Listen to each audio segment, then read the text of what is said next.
in looking back on his career, I tried to find out where he trained in Japan.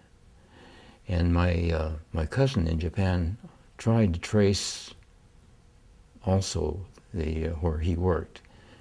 And we found out on my last trip to Japan that he actually worked at a manjyu shop called Fugetsu in Gifu, city. And then I think he also took some training in Kyoto, because the manjyu and all the products that he made are very, very sophisticated. You don't see this kind of thing in Tokyo. In Little Tokyo in Los Angeles. He made everything, all the different kinds of manjyu. He made forms of peaches, apples, and he colored them, and he made reproductions of chrysanthemums. He made pictures in ryokan.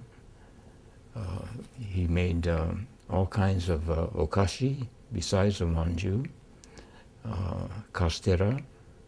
He made mochi, of course, and made kakimochi.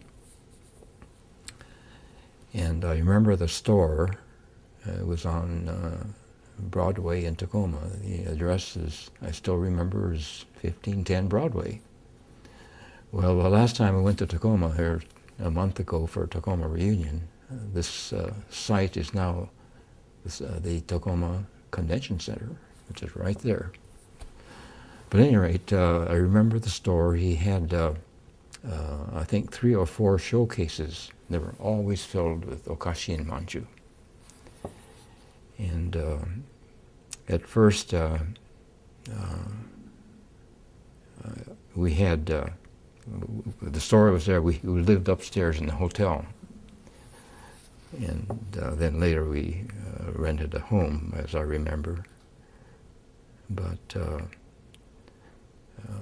course, we had access to all the manjyu any time. It was so good. But after he retired here in Oregon, he opened a shop here in Portland because he wanted something to do. And he made a few manjyu, but in ryokan, and he did this for maybe 5-6 years.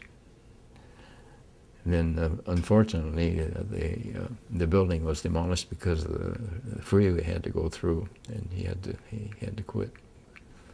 But he would make manjyu for us at home. So we're used to the best. And so whenever we go elsewhere and get manjyu, we were kind of spoiled.